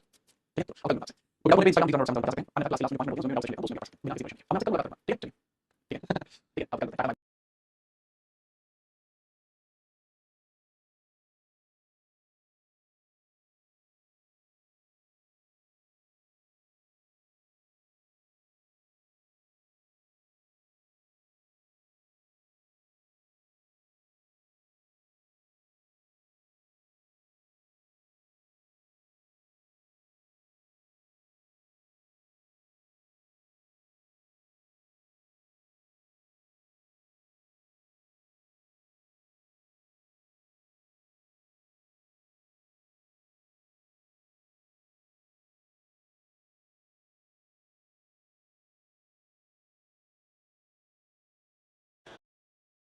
मैं बताना चाहूंगा एक क्लास है एसएससी और वो कैसे करेंगे ऑफलाइन एजुकेशन पर बहुत लगा लगा इस बैच को करने के लिए गर्लफ्रेंड कैसे है और सर मैं पढ़ी भाई हम ठीक है चलिए अब ये मैंने किया ठीक है लेकिन मुझे पूछना मैं बैच के लिए देता क्या मेरा फोटो देख के देता क्या जो आपने कहा मुझे सर बोलना चलो भाई इसके अंदर बात करते हैं फंक्शंस ऑफ आरबीआई के बारे में लास्ट क्लास में जो हम डिस्कशन कर रहे थे आरबीआई का डिस्कशन कर रहे थे ये लास्ट स्लाइड इसके अंदर मैंने हालांकि बताया नहीं आरबीआई को समझिए आरबीआई को समझना जरूरी है आरबीआई को समझना जरूरी है आरबीआई के बारे में पढ़ा काफी सारी चीजें आरबीआई के बारे में देखी जैसे रिजर्व बैंक ऑफ इंडिया इसके आगे पास मिनिस्टर समिति मीटिंग समिति सुपरवाइजर बोलते हैं एक 3 बैंक होता है 1930 के अंदर सेंट्रल बैंकिंग इंस्पेक्शन कमेटी शुरू होती है 1931 1934 में आरबीआई आया 1935 में RBI reserve bank of India स्थापना होती है आरबीआई को मुख्य शब्द कलकत्ता में कैसे कैसे क्लास में आरबीआई कमीशन 50 लाख शेयर से 125 करोड़ जो एस्टैब्लिशमेंट के समय इसकी वैल्यूएशन थी उसके अंदर आरबीआई की विशेषता बताई थी आरबीआई की विशेषता होती है भारत सरकार बैंक ऑफ भारत नोट भारतीय नोट बनाता है इसके अलावा भी इसके सारे कार्य होते हैं उनको भी देखिए विशेषताएं हैं मेजर उसके बाद अब सबसे पहले पड़ेगा आरबीआई का जो मेंबर बोर्ड होता है बोर्ड होता है मेंबर होते हैं वो मेरे पास ये सब 21 होते हैं लेकिन 21 प्रकार से होते हैं उनकी संख्या 21 क्यों समझ लीजिए सबसे पहले आपको समझना पड़ेगा कि कैसे कैसे होते हैं सबसे पहले समझिए जब आरबीआई की स्थापना हुई तो सबसे पहले आरबीआई के गवर्नर कौन थे 3 सवाल कैसे होते हैं पहले आरबीआई गवर्नर कौन थे पहले आरबीआई गवर्नर कौन थे आरबीआई गवर्नर ठीक है चलो पहले भारतीय आरबीआई गवर्नर भारतीय आरबीआई गवर्नर कौन थे वर्तमान आरबीआई गवर्नर कौन है वर्तमान आरबीआई गवर्नर कौन है तो इन सब आपको बताना देखो पहले आरबीआई गवर्नर कौन थे ओसबॉर्न स्मिथ ठीक है पहले जो भारतीय थे वो सीवी देशमुख और जो वर्तमान में है शक्तिकांत दास शक्तिकांत जो दास है वो 25 यानी 25 आरबीआई गवर्नर है इसके बाद मैं बात करूं 20 प्लस 21 सदस्य कैसे बनेंगे इनकी संख्या कोई बदल दीजिए 21 कैसे हो गए तो सबसे पहले आपको इसमें याद रखना पड़ेगा 10 तो ऐसे होते हैं जो गवर्नमेंट के प्रतिनिधि होते हैं 10 गवर्नमेंट रिप्रेजेंटेटिव होते हैं सबसे एक एक 20 प्लस 1 कौन होता है सर? ये होता है आरबीआई गवर्नर, ठीक है, आरबीआई गवर्नर होता है, आरबीआई गवर्नर होते हैं, ठीक है सर। इसके बाद बाकी 4 होते हैं आरबीआई के डेप्यूटी गवर्नर। 4 क्या होते हैं? आरबीआई के डेप्यूटी गवर्नर, आरबीआई के deputy governor, deputy governor, 4 RBI के डेप्यूटी गवर्नर होते हैं जिनका अपना एक विशेष महत्व होता है आरबीआई को चलाने में, जिसके अंदर अभी वर्तमान में T Ravishankar Swaminathan Janaki Raman, T Ravishankar Swaminathan Janaki Raman, T Ravishankar Swaminathan Janaki Raman, Swaminathan Janaki Raman, Swaminathan Janaki Raman, ठीक है। इसके अलावा 2 व्यक्ति आपके और भी हैं, एमडी पात्रा और एमआर राव, एमडी पात्रा और एमआर राव, एमडी पात्रा और एमआर राव यानी महेश राजेश्वर राव, तो एम राजेश्वर राव, राजेश्वर राव, ठीक है, एम राजेश्वर राव, ये आपको 4 डेप्यूटी देखने को मिलेंगे। इसके बाद इसके अंदर 10 ऐसे मेंबर होते हैं गवर्नमेंट के प्रतिनिधि होते हैं, ठीक है, सरकार के प्रतिनिधि, सरकार के प्रतिनिधि जो आरबीआई के अंदर सरकार के प्रतिनिधित्व को संभालते हैं, सरकार के हिसाब से क्या चीजें ठीक रहेंगी, क्या चीजें ठीक नहीं रहेंगी, ये चीज इन 10 लोगों के द्वारा संभाली जाती है। वो इसके अंदर फाइनेंस मिनिस्ट्री के द्वारा अपॉइंट किए जाते हैं, वो इसमें फाइनेंस मिनिस्ट्री के द्वारा अपॉइंट किए जाते हैं, वो कैसे अपॉइंट किए जाते हैं, फाइनेंस मिनिस्ट्री का रिप्रेजेंटेशन दर्शाते हैं, फाइनेंस मिनिस्ट्री, वित्त विभाग को दर्शाते हैं, वित्त विभाग को दर्शाते हैं। और इसके बाद जो बचे हुए 4 हैं, इसके बाद जो बचे हुए 4 होते हैं, 4 10 20 बचे हुए 4 हैं, वो आरबीआई के क्षेत्रीय शाखा प्रमुख होते हैं, क्षेत्रीय शाखा प्रमुख होते हैं, क्षेत्रीय शाखा प्रमुख होते हैं, क्षेत्रीय शाखा प्रमुख, क्षेत्रीय शाखा प्रमुख होते हैं, क्षेत्रीय शाखा प्रमुख होते हैं, जिसमें रीजनल हेड ऑफिस होते हैं, प्रमुख होते हैं। अब आरबीआई के रीजनल हेड ऑफिस को कैसे कैसे समझो, आरबीआई के रीजनल ऑफिस है वो एक इस प्रकार के पैटर्न में फॉलो होता है। सबसे पहले नॉर्थ का है, साउथ का है, ईस्ट का है एंड वेस्ट का है, ईस्ट का है वेस्ट का है। नॉर्थ का दिल्ली में, तो जो दिल्ली आरबीआई ब्रांच के गवर्नर होंगे वो यहाँ पर होंगे, दिल्ली ब्रांच। ईस्ट का कहाँ पर? अगर जो आरबीआई क्षेत्र का इसमें कहाँ पर? कोलकाता, कोलकाता के अंदर, ठीक है। हालांकि बहुत आसानी से जो बड़ी सिटी है, ये कोलकाता, ये चेन्नई, ये चेन्नई और दिस विल बी मुंबई, यानी महाराष्ट्र मुंबई। तो इस तरीके से आपके 4 क्षेत्र कार्यालय हैं, टोटल लाइफ में बता सकते हैं। तो ये भी पैटर्न है जिसको आप बता सकते हैं आरबीआई के टोटल मैनेजमेंट के अंदर कितने प्लस 120, ये भी आपको लगता है एग्जाम के हिसाब से ये चीज आपकी जरूरत है। अब बात करते हैं फंक्शन ऑफ आरबीआई के बारे में। आरबीआई के फंक्शन क्या होते हैं? आरबीआई फंक्शन सबसे नॉट निर्गमन कार्य होता है। आरबीआई के कार्य में सबसे पहले फंक्शन ऑफ आरबीआई सबसे पहले heading function of RBI, functions of RBI, ठीक है। आरबीआई फंक्शन की बात करेंगे, आरबीआई के मुख्य कार्य, मुख्य कार्य आरबीआई करती क्या है? तो इसमें एक सबसे स्पेसिफिक कार्य होता है नोट निर्गमन, नोट निर्गमन। अब नोट निर्गमन की तो पता है, इसमें नोट निर्गमन जो है यहाँ पर तो मैं कैसे करेंगे उसके नोट निर्गमन के लिए आपको बताया है कि एक तो नोट होता है, एक होता है सिक्के और एक होता है नोट, एक होता है नोट और एक होता है नोट, ठीक है। अब आरबीआई के अधीन 4 टैक्स आते हैं, आरबीआई के अधीन सिक्के होते हैं 4 टैक्स होते हैं, 4 टैक्स होते हैं, ये फुल नेट कहां पे बताओ और यहाँ पर नोट बनाने के लिए 4 प्रिंटिंग प्रेस आती है, 4 प्रिंट प्रेस आती है, प्रिंट प्रेस यानी जो यहाँ पर प्रिंटिंग करते हैं। अब इसके अंदर कहां पे देवास, देवास, देवास कहां पे? बताओ sir, Dewas Madhya Pradesh, Salboni West Bengal, Salboni West Bengal, ठीक है। और इसके बाद नासिक महाराष्ट्र, नासिक महाराष्ट्र एंड इसके बाद Mysore Karnataka, Nashik Maharashtra, Nashik Maharashtra MH Maharashtra and Mysore Karnataka and Mysore कहां पे? कर्नाटक में, कर्नाटक हियर, ठीक है। कर्नाटक समझ आप लगा अच्छा बात यहाँ पे कौन से मिनट जाते हैं सिक्के बनते हैं, तो सही हैदराबाद, नोएडा, हैदराबाद, नोएडा, ठीक है, Hyderabad, Noida, Kolkata and Mumbai, Kolkata and Mumbai, Kolkata and Mumbai, ठीक है सर। लेकिन इसके अंदर एक बार सुना होगा कि 1 रुपए का नोट किसका होता है उसको आगे के द्वारा नहीं किया जाता। ये आपने काफी बार सुना होगा कि भाई 1 रुपए का नोट है, 1 रुपए का कॉइन है, उसका आप देखिए फैक्ट्स, अलग देख लीजिए। 1 रुपए का कॉइन या नोट भारत सरकार के द्वारा मैनेज किया जाता है, भारत सरकार द्वारा विनियमित करके किया जाता है, विनियमित, विनियमित होता है। मतलब इंडियन गवर्नमेंट देखेगी कि 1 रुपए का चलाना है नहीं चलाना है या करना है, 1 रुपए का क्या करना है, इसको इंडियन गवर्नमेंट देखती है। और इंडियन गवर्नमेंट इसको देखती है, इसके ऊपर साइन है, इसके ऊपर साइन है, ये भी वित्त सचिव पाए जाते हैं, ये भी फाइनेंस सेक्रेटरी पाए जाते हैं, इसके ऊपर साइन वगैरह पाए जाते हैं, साइन को कौन करता है? वित्त सचिव, वित्त सचिव, वित्त सचिव करता है, यानी फाइनेंस सेक्रेटरी करता है, वित्त सचिव यानी फाइनेंस सेक्रेटरी, यही करता है, finance secretary, secretary, finance secretary करता है, ठीक है। समझ में आ गई बात, इसके पीछे कारण क्या है? कारण सरकार के पास एक बार सरकार को कुछ ऐसी चीजें करनी होती है जो रेगुलेशन मार्केट में बनानी है, तो ये मार्केट रेगुलेशन होता है। मार्केट के अंदर ऐसा लगने लगे कि धीरे-धीरे जो स्थिति बहुत ज्यादा खराब होती है, आगे आपसे मांग कर रही है, तो ऐसी स्थिति में मार्केट स्टेबलाइजेशन करने के लिए मार्केट में पैसे की कमी हो जाती है, मार्केट में पैसे की कमी हो जाती है, गवर्नमेंट अपनी तरफ से 1 रुपए से को मार्केट में डालकर बहुत बड़ी लागत पहुंचा देती है, इकोनॉमी को पुश करती है, ठीक है। चलिए इसके पीछे रीजन होता है बाजार में, बाजार में साख नियंत्रण वगैरह के लिए, ये बाजार में नियंत्रण स्थापित करने के लिए, नियंत्रण रखने के लिए, नियंत्रण रखने के लिए ऐसा होता है, ये तो ऐसा होता है, ये तो यानी to take the control over the market, it is done, to take the control over the market, it is done, ठीक है। चलिए ये गवर्नमेंट अब दूसरी चीज होती है, फिर क्या आरबीआई अनलिमिटेड नोट छाप सकती है? ये भी आप सामने पैटर्न बताऊंगा, या फिर इसमें बता दूं इनके अलावा बाकी सभी नोटों पर, इसके अलावा सभी नोटों पर आरबीआई गवर्नर के सिग्नेचर होते हैं, सभी नोटों पर आरबीआई गवर्नर के सिग्नेचर होते हैं, ये सिग्नेचर होते हैं। चलो चलो बहुत बढ़िया। अब इसमें ये बता दो can RBI print unlimited note, can RBI print unlimited note, unlimited note, तो इसका जवाब क्या है? इसका जवाब no, RBI can print unlimited note, answer no. इसके पीछे रीजन क्या है? क्योंकि नोट कितने छापेंगे, कितने नोट छापेंगे, इस चीज के लिए मिनिमम रिजर्व सिस्टम रखा गया था, मिनिमम रिजर्व सिस्टम रखा गया था, ठीक है। तो कहा गया कि आरबीआई प्रिंट तब तक नहीं कर पाएगा जब तक मिनिमम रिजर्व सिस्टम को, ठीक है। मिनिमम रिजर्व सिस्टम को फॉलो नहीं करेगा, तो एक मिनिमम रिजर्व सिस्टम बनाएगा, minimum reserve system, minimum reserve system बनाएगा, ठीक है। मिनिमम रिजर्व सिस्टम मतलब न्यूनतम संरक्षित अनुपात, न्यूनतम संरक्षित अनुपात, संरक्षित अनुपात, ठीक है, या फिर मिनिमम संरक्षित प्रणाली। अब ये आईपीसी ने 1956 में इंट्रोड्यूस की थी, इसके लिए चीज तय कर दी कि अगर आप 200 रुपए छापते हैं, इफ यू प्रिंट 200 वैल्यू, अगर आप 200 वैल्यू का कॉइन छापते हैं, मान लीजिए 200 वैल्यू है, लेकिन लेट्स सपोज कि मैं आपके सामने 200 वैल्यू का कॉइन बनाता हूं, ठीक है, शायद आपको समझ में अच्छे से, ठीक है, ये है 200 वैल्यू का कॉइन, लेट्स सपोज ये क्या हो सकती है 200 वैल्यू का कॉइन, ठीक है। तो इसके अंदर कंडीशन कर दी गई कि भाई अगर 200 वैल्यू का कॉइन तुम्हें छापना है, ठीक है, 200 वैल्यू का कॉइन तुम्हें छापना है, लेट्स सपोज कि ये आपको 200 वैल्यू का कॉइन छापना था, ठीक है, ये भी ओके। और इसके बाद ये लेट्स सपोज कि आपने 200 वैल्यू छापी, ठीक है, टोटल इसका टोटल 200 है, टोटल 200 है। इसके अंदर कंडीशन कर दी जाएगी कि सर टोटल तो 200 है, लेकिन इतना पैसा है वो हमें विदेशी मुद्रा चाहिए, यानी 85 के अंदर विदेशी मुद्रा चाहिए, विदेशी भंडारण चाहिए, और 115 का गोल्ड बुलियन चाहिए, 115 का गोल्ड चाहिए, या गोल्ड ना हो तो गोल्ड बुलियन, गोल्ड का बॉन्ड, बुलियन बोलते हैं, गोल्ड बुलियन। तो ये कंडीशन कर दी, ठीक है, ये कंडीशन इसमें रख दी गई, 85 का विदेशी भंडारण यानी फॉरेन रिजर्व, विदेश का पैसा, और विदेश का पैसा अगर आप एग्जिट कर रहे हो तो 115 का गोल्ड बुलियन तो चाहिए, हालांकि उसके बाद 95% तक जाएगा, लेकिन दोनों ही कंडीशन इंपॉर्टेंट है, दोनों ही कंडीशन नेसेसरी है, इस वजह से नहीं छापा जा सकता। ये तो काम हो गया जो आपको इजीली बता सकते हैं। अच्छा एक बात आपको एक बात सोचिए, आप सब लोग बच्चे हैं जो मतलब ग्रेजुएट हैं, मेरा समझना है कि आप अगर एग्जाम देंगे तो आप ग्रेजुएशन वाला एग्जाम देंगे, तो अगर कल को मैं आपसे ये पूछूं कि भाई चलो ठीक है आरबीआई इस चीज को गवर्नमेंट को शो करती है, हमें तो शो नहीं करती, मैं डजंट शो अस, मैं कहने लगा पैसा आरबीआई के पास पैसा है, ठीक है, लेट्स सपोज आरबीआई के पास पैसा है और गवर्नमेंट ठीक है, गवर्नमेंट मतलब पीछे रास्ते से आरबीआई कहती है कोई बात नहीं पैसा छापो, लोगों ने करवाना है, तो ये आरबीआई ये सब छापे पे सरकार अधिकार, लेकिन उसके बावजूद आरबीआई चाहे सरकार परमिशन लेके क्या हम अनलिमिटेड नोट छाप सकती है? अगर हम कंडीशन बता दें तो क्या आप अनलिमिटेड नोट छाप सकती है? इसका जवाब मुझे दीजिए, और अगर आपका जवाब नहीं है तो मुझे बताइए, मैं इसका जवाब दूंगा, लेकिन पहले आप सोचो। आगे बढ़िए, आगे के अन्य फंक्शनों के बारे में बात करते हैं कि आगे के अन्य फंक्शन आपको कैसे देखने को मिलते हैं। देखिए किस तरीके का इंडिया का है, इतना बड़ा ठीक है, ये मेरे काम में चलता था जो मैं जो है इंडिया के अंदर जो राजतंत्र चलता था तो हमारा टीम चलता था, उसमें एक कड़ी बार चलता था, ठीक है। आगे बढ़िए, ये सरकारी बैंक के रूप में काम करता है, RBI works as bank of government, RBI works as bank of government, bank of government, सरकार के बैंक के रूप में भी आगे कार्य करता है, बैंक के रूप में भी आगे कार्य करता है। आगे करेक्ट है। ठीक है, जैसे होता है जितना भी टैक्स वगैरह गवर्नमेंट कलेक्ट करती है, जितना भी टैक्स वगैरह गवर्नमेंट कलेक्ट करती है, वो सारे टैक्स है वो टोटल किया जा सकता है, वो सारे टैक्स टोटल किया जा सकता है, आगे किया जाता है। गवर्नमेंट का पैसा गवर्नमेंट का जो मनी गवर्नमेंट मनी के लिए ऐसा नहीं मोदी जी झाले के साथ झाले के साथ घूमते हैं और उसी के अंदर पैसा नहीं, ये गवर्नमेंट का आरबीआई के पास संरक्षित रहता है, आरबीआई के पास संरक्षित रहता है। अच्छा ठीक है, अच्छा एक बात और क्या है, अगर गवर्नमेंट को लोन चाहिए, अगर गवर्नमेंट को लोन चाहिए, ऐसी स्थिति में आरबीआई गवर्नमेंट को लोन दे सकता है और ले भी सकता है, गवर्नमेंट से चाहिए। लेकिन सही बात आरबीआई गवर्नमेंट से लोन ले सकता है तो पैसा चाहता है परमिशन परमिशन देता है पैसा चाहिए, आरबीआई अपनी मर्जी से पैसा नहीं चाहता, उसको गवर्नमेंट नहीं देगी, वो पैसा नहीं चाहता, उसको परमिशन गवर्नमेंट से। ये चीज आपके आगे वर्सेस गवर्नमेंट, ये कंडीशन आपको देख के आपको नहीं आपने सुना संचित निधि आर्टिकल 266 ऑफ कॉन्स्टिट्यूशन, वो संचित निधि पैसा आरबीआई के पास ही जमा होता है बच्चे। आगे ये बैंकों के बैंक के रूप में कार्य करता है, बैंकों के बैंक के रूप में भी कार्य करता है, बैंकों के बैंक के रूप में कार्य करना, बैंकों के बैंक के रूप में कार्य करना, में कार्य करना, बैंकों के बैंक के रूप में कार्य करना, working as bank of banks, working as bank of bank. ठीक है, बैंकों के बैंक के रूप में कार्य करना, इसमें क्या होता है जैसे कोई भी कमर्शियल बैंक वाणिज्य बैंकों को आरबीआई के द्वारा बनाई गई शर्तों का पालन करना होता है, आरबीआई के द्वारा बनाई गई शर्तों का पालन करना होता है, बनाई गई शर्तों का पालन करना होता है, करना होता है। If RBI specified a condition that it must be followed by the commercial banks, if RBI made a condition then it must be followed by the commercial bank। ठीक है, सिर्फ commercial bank नहीं, अगर आपको वाणिज्य बैंक को करना ही पड़ता है, ऐसे सारा अन्य बैंकों को भी, तथा अन्य बैंकों को भी, अन्य बैंक हो सकते हैं, वाणिज्य बैंक हो सकते हैं, एग्रीकल्चर बैंक हो सकते हैं, उसको मानना पड़ता है, एग्रीकल्चर बैंक हो सकते हैं, एग्रीकल्चर बैंक हो सकते हैं, उनको मानना पड़ेगा, रूरल बैंक हो सकते हैं, वो बैंक उनको मानना पड़ेगा। तो होता है कि एक नया बैंक स्टार्ट करने के लिए न्यू बैंक्स को आरबीआई से लाइसेंस प्राप्त करना पड़ता है, बैंक्स को कार्यप्रणाली को सुचारू रखने के लिए, कार्यप्रणाली सुचारू रखने के लिए आरबीआई से लाइसेंस चाहिए होता है, आरबीआई से चाहिए होता है, लाइसेंस चाहिए होता है, लाइसेंस चाहिए होता है, लाइसेंस चाहिए होता है, तो चाहिए आरबीआई लाइसेंस। अच्छा इन केस बैंक जो है बैंक ये चाहे तो आरबीआई से लोन ले सकते हो, आरबीआई लोन दे सकते हैं, लोन की कंडीशन होती है, तो आरबीआई बैंकों के साथ मिलता रहता है, आरबीआई बैंकों के साथ लोन की कंडीशन इस चीज को मिलता रहता है, तो ये भी अच्छा कांसेप्ट आपके लिए हो सकता है, तो इस चीज को भी आप याद रखेंगे। ठीक है, याद रखना। इसके बाद विदेशी विनिमय का नियंत्रण जो है वो भी आरबीआई के द्वारा किया जाता है। ठीक है, control foreign exchange that is also by RBI, यानी विदेशी जितना भी हमारा पैसा होता है उस चीज के ऊपर कंट्रोल होता है, that is also controlled by RBI. ठीक है, समझिएगा। अच्छा एक एक्ट होता है FCI, foreign contribution regulation act of 2010, FCI act 2010, बहुत इंपॉर्टेंट एक्ट होता है, विदेशी चंदा बोलते हैं इसको, क्या बोलते हैं विदेशी चंदा, विदेशी चंदे के ऊपर ये कांसेप्ट आपके सिलेबस में नहीं है, एफसीआई नहीं है। अच्छा आपके लिए क्या विदेशी विनिमय है, यानी रेगुलेशन फेमा है, फेमा है, आपके फेमा है, फेमा है, लेकिन एफसीआई नहीं है, आपके सिलेबस में सवाल नहीं है एफसीआई से। तो मैं कहता हूं कि अगर एफसीआई जो कि एक छात्र होने के नाते, एक भारत देश का नागरिक होने के नाते आपको जरूरी है, वो मैंने अपने इंस्टाग्राम पर दिया और बता दिया कि उससे सरकार इस तरीके से फायदा उठाती है, समय आपको मिलेगा बहुत बिजी रहते हैं। बहुत दिन आपकी हो सकता है डोनाल्ड ट्रंप के साथ मीटिंग आपकी, अगले इलेक्शन में तो आपको मिलेगा हो सके आप चला रहे हो, मोदी जी बहुत अच्छा मैसेज देगा, राहुल गांधी जो है वो करना चाहिए, इलेक्शन में तो स्टेज मजबूत है, वो मैसेज करते हो और उसके लिए आपको अगर टाइम होता है नहीं करना ठीक है, तो कौन से बैंक को करता है, अन्य बैंक को, अन्य बैंक को। ठीक है, बैंक चलो ठीक है, आगे अगर आरबीआई का ये फंक्शन होता है, अगर आरबीआई का ये फंक्शन होता है, तो आरबीआई का फंक्शन है विदेशी विनिमय का नियंत्रण, कंट्रोल ऑफ फॉरेन एक्सचेंज, विदेशी विनिमय का नियंत्रण, विदेशी विनिमय का नियंत्रण, विदेशी विनिमय का नियंत्रण, विदेशी विनिमय का नियंत्रण, विदेशी विनिमय का नियंत्रण मतलब जितना भी हमारा फॉरेन मनी होता है, फॉरेन एक्सचेंज होता है उसके बारे में, तो इसको कंट्रोल ऑफ फॉरेन एक्सचेंज होता है, 1973 में फिर आया, ठीक है, इसको control of foreign exchange, controlling of foreign exchange. ठीक है, चलिए अब 1973 की बात है, अब बात 1973 की बात, 1973 में एक्ट है, 1973 में एक्ट है, इसको क्या बोलते हैं फिर एक्ट, फिर एक्ट क्या है, फिर बाद में पहले एक्ट का फिर बाद में 1999 में यही फिर बनेगा। ठीक है, हालांकि मैं दोबारा बता रहा हूं 1999 में यही फिर बनेगा, पहले फिर दोनों में फर्क क्या है मेरे बताते हैं, देखो फिर एक्ट इसको फॉरेन एक्सचेंज रेगुलेशन, ठीक है, foreign exchange regulation, foreign exchange regulation act, regulation act,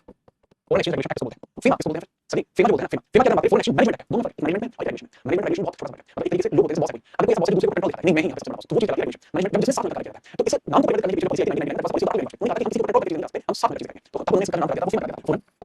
ठीक है, foreign exchange management act, management act, management act इसका नाम। ठीक है, अब थोड़ी सी बात समझ लीजिए कि दोनों में फर्क क्या है, थोड़ा सा फर्क है, थोड़ा सा फर्क है, उसको समझिए कैसा होता है कि जब विदेश में कोई भी पैसा आता है, विदेशी अगर मुद्रा हमारे पास आती है, विदेशी मुद्रा हमारे पास आती है, विदेशी मुद्रा ये हमारे पास कैसे आ सकती है, जैसे अगर कोई व्यक्ति विदेश में कर रहा है, ठीक है, विदेशी भारतीय विदेश में कर रहा है, ठीक है, भारतीय विदेश में कर रहा है, वो बेच सकता है, भारतीय विदेश में कर रहा है, विदेश में कार्य करते हैं, तो ऐसी कंडीशन बताते हैं वो पैसा बेच सकता है, ठीक है, विदेशी मुद्रा आना, ठीक है, आना ये विदेशी मुद्रा इन ठीक है, तो भारतीय विदेश में कार्य करते हैं वो बेच सकते हैं, या फिर विदेशी कंपनी भारत में विदेशी कंपनी हो सकती है, भारत में विदेशी कंपनी, तो जो भारत में विदेशी कंपनी है उनके आने से वो टैक्स देती है, विदेशी कंपनी को टैक्स देती है, उससे भी हमें क्या रिसीव होता है, उससे भी हमें विदेशी मुद्रा सीखते हैं, और भी बहुत सारी चीजें हैं आपको देखनी होती है। अच्छा करते हैं सर मनी जो मीटिंग करते हैं मनी करते हैं, या हमने विदेशी डील लेंगे, जैसे हमने उसमें पहले फ्रांस से हमने टैक्स खरीदे तो उसके अंदर सारा सारा यूके में किया था, या कैश मोदी उसके अंदर कैश ले गए, तो भाई इसी को कंप्लीट होता है दिस कंप्लीट। इसके बाद आगे बढ़ते हैं और साख नियंत्रण के बारे में बात करते हैं, आगे के बाद साख नियंत्रण का कार्य किया जाता है, market control system of RBI, ठीक है, इसको मतलब आरबीआई के साख नियंत्रण का काम करते हैं, उसके अंदर बहुत इंपॉर्टेंट है भाई, पूरे आरबीआई चैप्टर में साख नियंत्रण सबसे जरूरी है, ठीक है, मनी कंट्रोल, आगे बढ़ते हैं।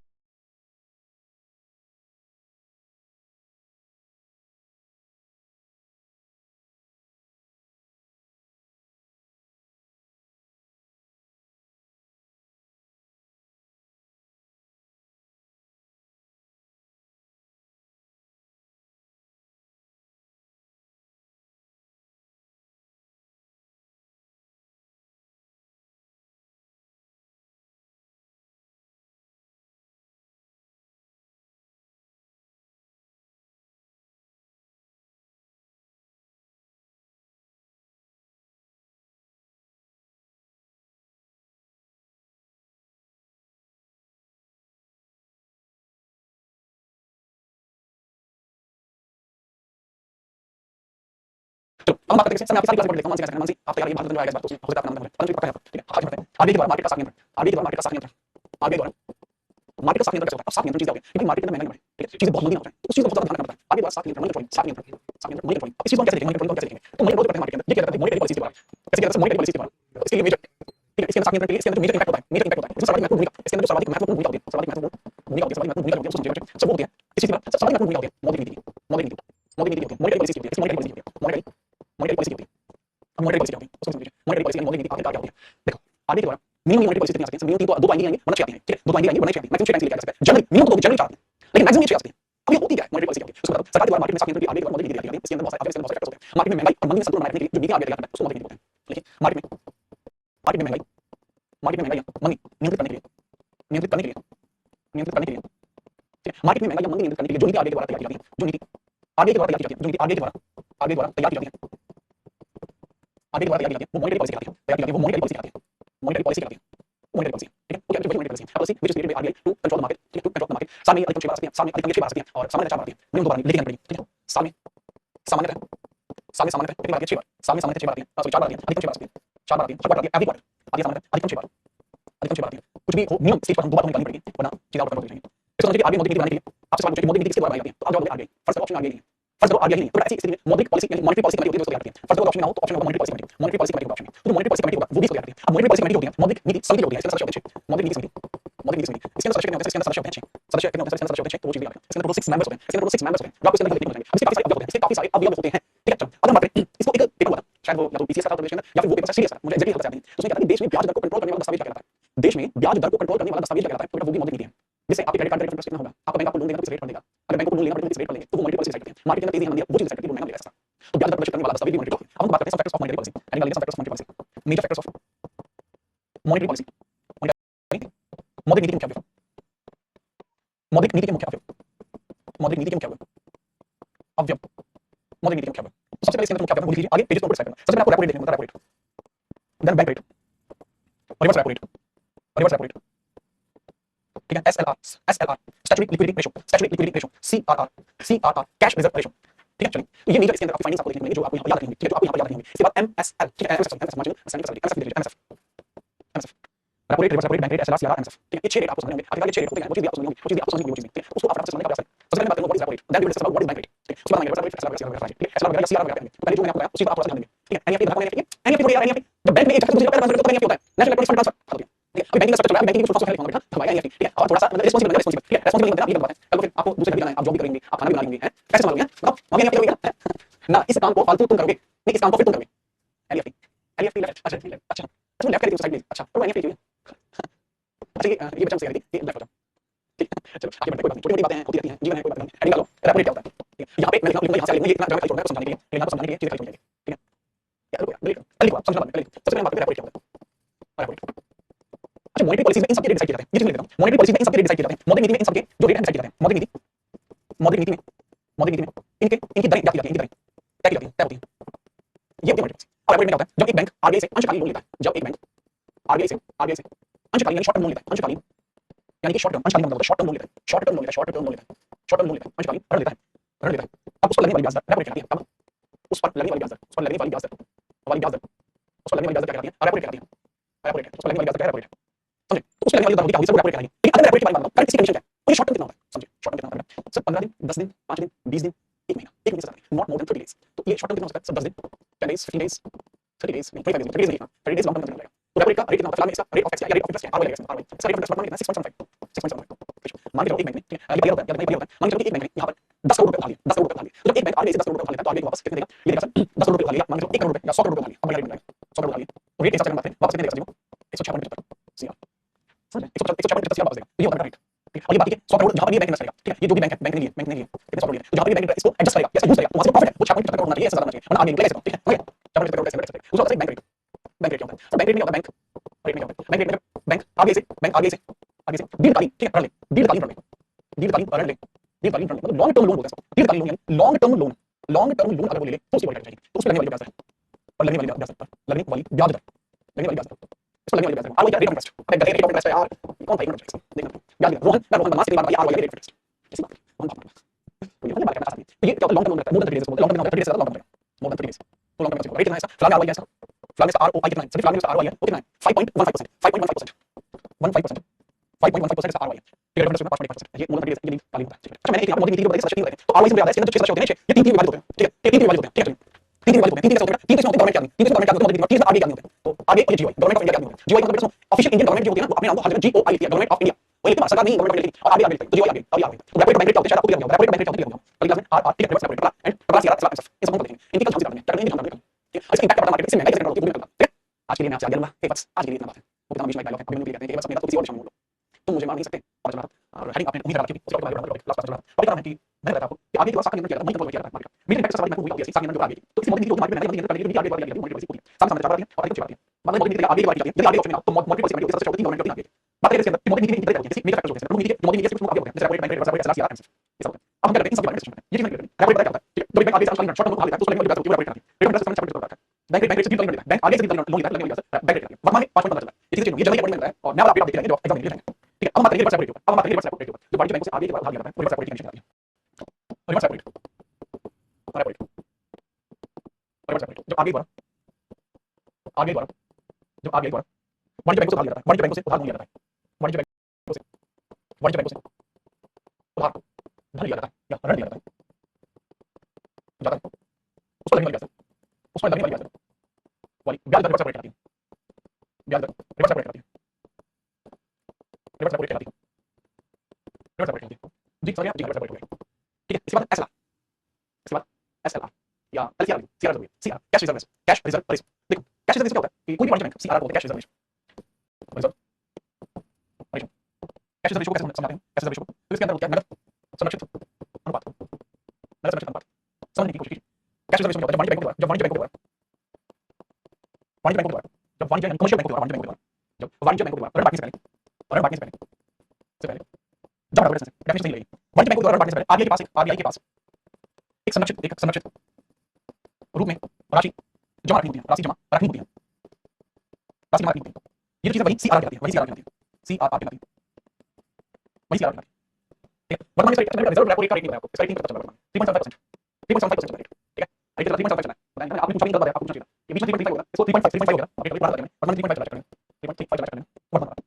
सीआर का जो रेट है वो क्या है कि सीआर का रेट है वो मान लीजिए सीआर वर्तमान यदि आगे के पास रेट है 4.5% रेट 4.5% मैंने आपसे सवाल पूछा ठीक है बड़ा कौन सा सवाल यदि बैंक एक कमर्शियल बैंक है यदि एक कमर्शियल बैंक यदि एक कमर्शियल बैंक आगे के पास 9 करोड़ रुपए जमा करता है के पास अच्छा राशि जमा करने कैश में जमा करती है कैश में हमने सवाल पूछा एक कमर्शियल बैंक आगे के पास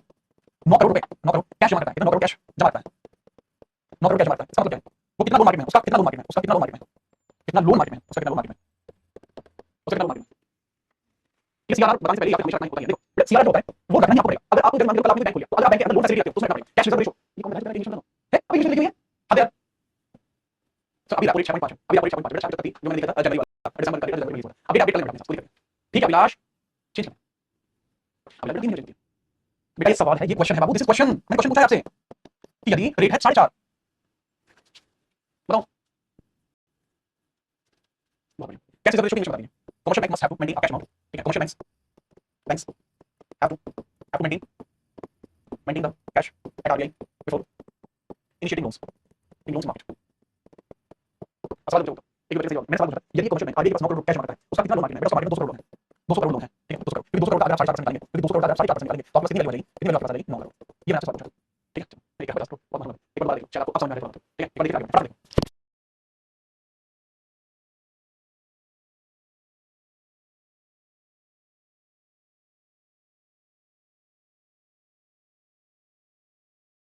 ठीक है आज मैं इशू देखना इशू बाकी 2-3 बच्चों ने बताया बहुत आगे बढ़ेंगे इसके बाद आपको सुनना होगा एसएलआर इसके बाद आपको सुनना होगा एसएलआर एसएलआर कौन सी कंडीशन आपकी होती है एसएलआर आपको सुनना होगा एसएलआर क्या होता है स्टैट्यूटरी लिक्विडिटी रेट वैधानिक तरलता statutory SLR liquidity rate statutory liquidity rate वैधानिक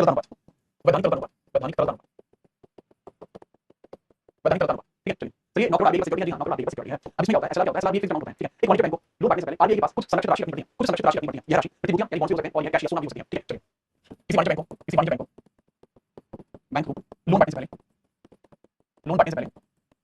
आरबीआई के पास एक धन संरक्षित रखना पड़ता है आरबीआई के पास धन संरक्षित रखना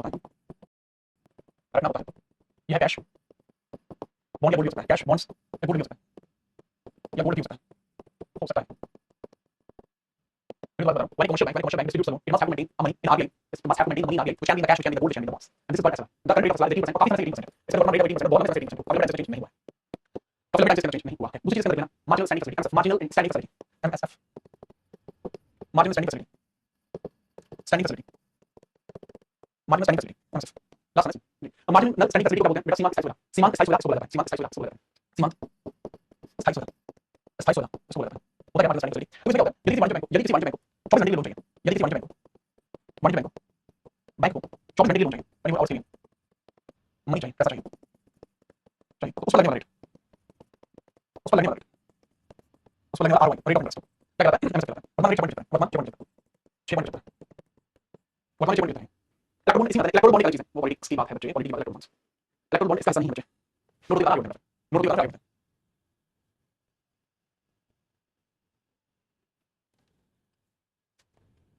आगे चलो आगे बढ़ेंगे ऐसे बढ़ेंगे चलो आगे बढ़ते हैं तो एक इसके अंदर पूछना होता है ये अपने आप समझिए ठीक है लेकिन अगर आपसे पूछो इस पूरे क्वेश्चन की सारी कैसे मतलब आगे बात मार्केट कंट्रोल करोगे मार्केट तो कैसे करोगे वो कैसे करोगे मार्केट कंट्रोल कैसे करोगे अल्लाह के पास आगे लेने वाला ठीक है बात समझो तो मैं तो मार्केट कंट्रोल कैसे करोगे तो उस चीज के लिए मैं एग्जांपल बताता हूं मॉनेटरी पॉलिसी का मार्केट का प्रभाव पड़ता है मॉनेटरी पॉलिसी का मार्केट का प्रभाव पड़ता है क्या आप चीज देखेंगे महंगाई पर मॉनेटरी पॉलिसी का प्रभाव महंगाई पर मॉनेटरी पॉलिसी का प्रभाव महंगाई पर मॉनेटरी पॉलिसी टेरी पॉलिसी कंट्रोल लिख लीजिएगा महंगाई पर inflation monetary policy control on inflation inflation महंगाई पर मौद्रिक नीति का कंट्रोल यानी नियंत्रण समझो कैसे देखो मार्केट में महंगाई केस मार्केट में महंगाई ठीक है इन्फ्लेशन इन्फ्लेशन का कारण क्या होता है इन्फ्लेशन का कारण क्या होता है जितने बच्चे समझते हैं इन्फ्लेशन का कारण क्या होता है आप नहीं थैंक यू इंग्लिश आपने रिव्यू बना दिया क्या होना चाहिए सही बड़ी मैंने किसी पॉलिटिकल पार्टी समझ नहीं आप लोगों को समझना पता नहीं लोग क्या करते हैं सर आप तो पॉलिटिकल पार्टी को चाहते हैं मैं सब बताऊंगा ठीक है मेरा काम है कि आप लोगों के सामने सच्चाई आए हम उसमें भाई जो भी टॉपिक होता है उससे बताता हूं कभी किसी को पॉलिटिकल पार्टी होती है कभी किसी में फायदा होता है चलिए मुझे लग रहा है इन्फ्लेशन का डिमांड इंक्रीज होने से ठीक है ये कहना है सब मुझे ठीक है और मुझे कहना है डिमांड ज्यादा बस क्यों का भी डिमांड ज्यादा और क्या देखो मैंने बताया कि मार्केट में महंगाई यानी दो कारण सकते हैं दो कारण सकते हैं एक होता है मांग क्रेडिट एक होता है लागत मूल्य क्रेडिट मांग क्रेडिट और लागत मूल्य क्रेडिट लागत मूल्य क्रेडिट मांग क्रेडिट होती है दो अलग अलग डिमांड दोनों में होता है लेकिन होता है महंगा पड़ता है जो मार्केट में पैसा है इसमें मेजर कॉस्ट होता है मेजर कॉस्ट मेजर कारण है जो मार्केट में मनी अधिक हो जाएगी तभी तो डिमांड बढ़ेगी जो मार्केट में पैसा मार्केट में पैसा ज्यादा होगा मार्केट में पैसा ज्यादा होने पर अब ये मनी मार्केट में पैसा ज्यादा है ये आया कहां से क्या आपने हमेशा नहीं मार्केट में जो पैसा ज्यादा आया है ये पैसा नहीं बैंक से ये बैंक से आया ये पैसा बैंक से बैंक से ठीक है वो कई रूप में आता है कई रूप में आता है आपने लोन लिया हो सकता है आपने लोन लिया मतलब ऐसा पैसा जो वास्तविकता में आपने कमाया नहीं है ठीक है ऐसा पैसा उधार वाला पैसा या आपने मान लीजिए कोई क्रेडिट कार्ड लिया ये भी एक तरीके का लोन है या आपने मान लीजिए कोई वस्तु ली ईएमआई बेस्ड वस्तु आपने ली ईएमआई बेस्ड आपने कोई वस्तु ली इंडिया के अंदर 80% आईफोन है इंडिया के अंदर 80% आईफोन है वो सब ईएमआई बेस्ड है मार्केट के अंदर इन्फ्लेशन बढ़ा रहा है ठीक है क्यों रीजन उनको ऐसा लगता है कि पैसा होगा क्यों पैसा नहीं मार्केट के अंदर पैसा मार्केट के अंदर पैसा फ्लो अच्छा यहां पर क्या है यहां बैंक इनको इस चीज को दिया क्योंकि बैंक ने लोन दिया तो इस पर बैंक को मिलेगा इस चीज पर प्रॉफिट अगर आपको समझना चीज बताना बैंक ने लोन दिया बदले में इसका मिलेगा सब ब्याज मिलेगा ब्याज से क्या मिलेगा प्रॉफिट बदले में मिलेगा ब्याज सेम चीज अगर किसी को क्रेडिट कार्ड दिया अगर किसी को क्रेडिट कार्ड दिया या किसी को ईएमआई बेस्ड वस्तु दिया तो उस चीज पर क्या मिलेगा प्रॉफिट ठीक है प्रॉफिट ब्याज ब्याज प्रॉफिट ठीक है लेकिन क्या बैंक को पैसा होता है इस बैंक को पैसा होता है बैंक को जो लोन दिया बैंक को जो क्रेडिट कार्ड दिया ईएमआई बेस्ड वस्तु दिया वो आगे से लेकर तो बैंक के पास पैसे फ्लो कहां से है बैंक के पास पैसे फ्लो कहां से है तो बैंक के पास पैसे फ्लो आगे के पास आगे के पास फिर भारत में संपूर्ण मुद्रा भारत की संपूर्ण मुद्रा आगे के पास नहीं है भारत की संपूर्ण मुद्रा आगे के पास नहीं है मुद्रा जो पास आगे के पास नहीं है सारा सेंस क्या लेट्स सपोज आगे ने क्या किया था आगे ने इसको बैंक रेट आगे ने बैंक रेट क्या रेट मान लो आगे ने बैंक रेट या बहुत एग्जांपल बताता हूं आगे ने 1 लाख रुपए दिए 1 लाख रुपए इसको इस वाले बैंक को दिमाग में 1 लाख रुपए ठीक है इसका क्या रेट किसी का कौन रेट ये एक साथ दिए ये दिए 1 ईयर दिए इसको लगेगा बैंक रेट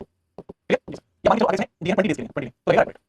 मेरे लिए रेट को दिए ज्यादा नहीं ठीक है वो एग्जांपल फॉर इंस्टेंस पहला ये केस पहला case first and second clear दोनों के साथ बराबर है मैं आपको समझाने के लिए बैंक रेट को मान रहा हूं 6% समझाने के लिए जस्ट फॉर योर अंडरस्टैंडिंग और ये रेट को मान रहा हूं 7% जस्ट फॉर योर अंडरस्टैंडिंग तो जब 1 साल में पैसा देगा 1 लाख कितना देगा 1 लाख 6 अब ये 1 लाख 6 को बैंक देगा तो ये बैंक को देगा ये वापस आगे कितना देगा 1 लाख 6 या तो 1 लाख 6 देगा या फिर वो कितने देगा 1 लाख 7 देगा दोनों निशान बराबर ठीक है अब बात क्या होता है यहां पे बात क्या होती है कि बैंक ने 1 लाख रुपए को यूज कैसे किया तो बैंक ने काम किया बैंक ने देखा मैं एक ही केस मान के चलूं कि भाई इन दोनों में से अगर मुझे कोई देगा मान लो 1 लाख 6 देगा बैंक रेट मान तो बैंक यार साथ में बैंक को सोचना है या मुझे आगे वापस जो देने 1 लाख 6 देगा या 1 लाख 7 तो अब इनसे 6 लाख बनाने की कोशिश करेगा तो इसमें मान के यहां पर 1 लाख में से 10,000 का लोन दिया 10,000 का लोन दिया ठीक है अब इसमें रेट का रेट 10% ठीक है क्रेडिट कार्ड दिया कितने का 20,000 क्रेडिट कार्ड दिया 20,000 दिया अब 20,000 क्रेडिट कार्ड इंटरेस्ट कितना लगा 20% क्रेडिट कार्ड रेट ज्यादा है ईएमआई बेस्ड वस्तु दी कितनी दी 70,000 कोई आईफोन मान इस पर इंटरेस्ट लगा 15% समझ तो इसी चीज से बैंक ने ये सब चीजें दी हैं तो अब होगा क्या 1 साल बाद बैंक के पास कितना रुपए आफ्टर 1 ईयर बैंक के पास कितना होगा सर इसका 10% लीजिए इसका 20% इसका 15% चाहो तो फॉर्मूला लगाओ या 10,000 का 10% कितना होगा 10,000 का 10% कितना होगा भाई 1,000 रुपए 1,000 का 10,000 ठीक है 10,000 का 10% 20,000 का 20% 4,000 रुपए 4,000 रुपए 70,000 का 15% 15 105 10,500 ठीक है 10,500 ये देखो देखो ये देखो कैलकुलेट करना ठीक है 70,000 मल्टीप्लाई 15 100 ठीक है 15 105 10,000 ठीक है कितनी 10,500 ठीक है 10,500 तो इसको क्या 1 लाख रुपए देंगे वो वापस मिलेंगे ठीक है 1 लाख रुपए देंगे 1 लाख रुपए वापस मिलेगा भाई जी सर 1 लाख और इसके बाद 1,000 रुपए सर 10 4 14 और 15,500 अब इसने क्या काम किया ये रुपए वापस दे दिए अब एक 6 ले एक साथ में तो इसका फायदा कितना हो जाएगा अगर इसमें 6 लिए तो 9,500 का फायदा हो गया ठीक है अगर इसमें 6 लिए 9,500 फायदा 7,500 फायदा ठीक है जितने मिलेगा ये कंडीशन होगी ये कंडीशन होगी ये कंडीशन है ये सब बैंक का प्रॉफिट ठीक है इसके वजह से तो अब एक बात बताओ यदि मैं कल को मार्केट में से पैसा खींचना चाहता हूं यदि मैं कल को मार्केट में से पैसा खींचना चाहता हूं तो ऐसी स्थिति में मैं क्या करूंगा इफ मैं या फिर if RBI if government wants to stick money from market wants to take money from market या फिर grab money from market से money को कैसे जाती है ठीक है डिक्रीज मनी मार्केट क्या करते हो क्या करते हो मार्केट में क्या लोगों के पास मनी पैसा है तो इस कंडीशन में क्या होगी सब बैंक रेट को बढ़ा देंगे ये 6 की जगह बैंक रेट को देगा 10% ठीक है और ये 7 की जगह पैसा किया जाएगा 7 की जगह इसको किया जाएगा 12% तो कंडीशन बनेगी 10,000 कंडीशन बनेगी कंडीशन 1 लाख ये 10,000 और 12,000 की कंडीशन बनेगी 12,000 की कंडीशन बनेगी यहां पे क्या है बैंक की रेट 10 बैंक की रेट में 2% बढ़ोतरी कर दिया हाई में इसमें 4% बढ़ोतरी कर दी इसमें 3% बढ़ोतरी कर दी तो लोगों के पास जो पैसा फालतू का है वो इससे वापस आएगा ज्यादा लोगों को रेट बढ़ा दिया जिससे बैंक रेट बढ़ा दिया और लोगों के पास अजीब पैसा है वो वापस खींच जाएगा तो ये तो समझ आ गया लेकिन अगर एक बात लेकिन ये मार्केट के अंदर मंदी आ गई तो अगर आगे पैसे बढ़ाना चाहते हैं ठीक है, आरबीआई पैसे बढ़ाना चाहता है, ऐसी स्थिति में क्या होगा? ऐसी स्थिति में आरबीआई का रेट को कम कर देगा, रेट को इसको मान लीजिए 6% और 7% क्यों? क्योंकि अगर रेट कम हो जाएगा तो बैंक ज्यादा लोन लेंगे, हो सकता है 1 लाख के लिए 5 लाख ले और रेट ऑफ इंटरेस्ट भी कम कर देंगे ताकि ज्यादा लोग आकर्षित हो लेने के लिए 20% के लिए 10% के लिए ज्यादा से ज्यादा आकर्षित हो जाओ, मतलब ये 20% के लिए ज्यादा से ज्यादा आकर्षित हो जाओ। ये है विषय। तो ये एग्जांपल समझ में कम आया, बेटा ये एग्जांपल समझ में आएगा। अभी तो खाली मैंने आपको समझाने का प्रयत्न किया, अब थोड़ी कम जो आपको बिल्कुल एकदम समझ में थोड़ी और लिखना, ठीक है, ये तो समझाने के लिए, ठीक है, ठीक है, चलो आगे बढ़िए। अब आपको नोटबुक में नोट करना, नोट करना, नोट करिए। मौद्रिक नीति के द्वारा, मौद्रिक नीति के द्वारा मार्केट नियंत्रण, मार्केट नियंत्रण, मार्केट नियंत्रण, ये लिखना। जब जब मार्केट में महंगाई बढ़ जाती है, जब मार्केट में मुद्रास्फीति या महंगाई या पैसे की अधिकता होती है, अधिकता होती है, आरबीआई मौद्रिक नीति में आरबीआई के द्वारा रेपो रेट, बैंक रेट बढ़ा दिए जाते हैं, रेपो रेट, बैंक रेट बढ़ा दिए जाते हैं, बढ़ा दिए जाते हैं, बढ़ते हैं, बढ़ते हैं, ठीक है, आरबीआई द्वारा बढ़ा दिए जाते हैं, बढ़ा दिए जाते हैं, दिए जाते हैं, बढ़ा दिए जाते हैं, ठीक है, चलो आगे नेक्स्ट नेक्स्ट कंडीशन देखिए, जब मार्केट में मंदी हो रही है, तब आरबीआई रेपो रेट कम करता है, कम करता है, बैंक रेट कम करता है, कम करता है, पहले कंडीशन लिखना, सो ताकि बढ़ा दिए जाते हैं, ताकि बैंक्स भी रेट बढ़ा दे और मार्केट से पैसा, मार्केट से पैसा आरबीआई निकालते हैं, इसमें होता है ताकि ताकि बैंक ज्यादा लोन ले, लोन ले कम दरों पर, कम दरों पर रहने दे, कम दरों पर रहने दे ताकि ज्यादा लोग लोन ले पाए, लोन ले और मार्केट में पैसा बढ़े, और मार्केट में पैसा आए, पैसा आए, समझ गए? तो ये बेटा ये आपको नोट करना है, ठीक है, इस तरीके से सामने होती है, आरबीआई सामने करता है, ये बहुत क्लासिक थ्योरी मैंने आपको समझाई, दोनों ही थ्योरी बहुत क्लासिक है, ठीक है, नोट कर दो।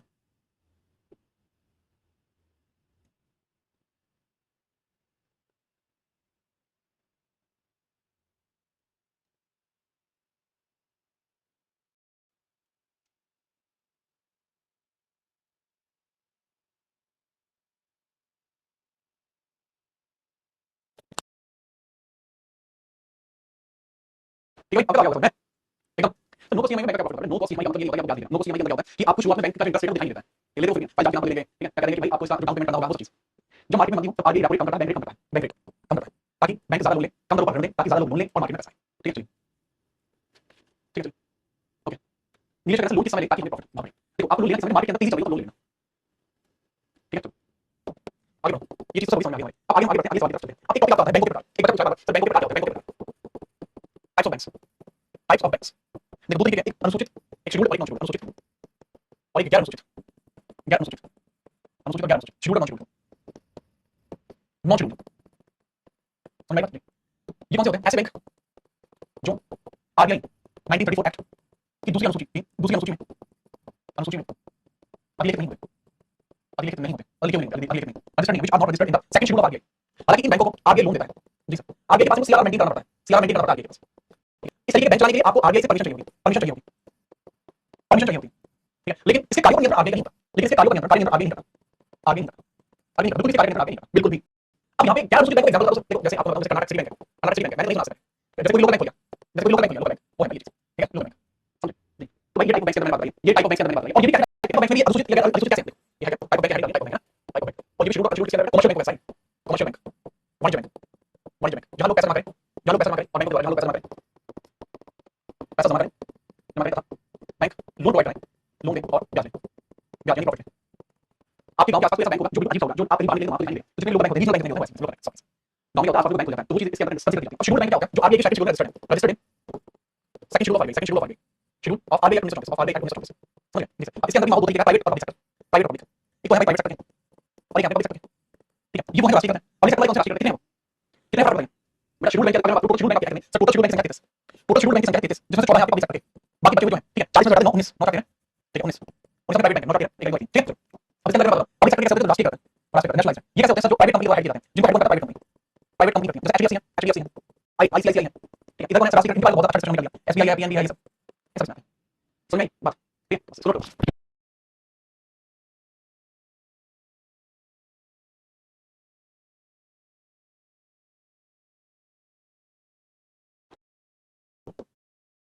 दोनों में फर्क है, प्राइवेट सेक्टर और पब्लिक सेक्टर में फर्क है, बताओ चलिए, प्राइवेट में फर्क है, पब्लिक में फर्क है, प्राइवेट में पब्लिक में फर्क है, बताओ प्राइवेट पब्लिक में फर्क है,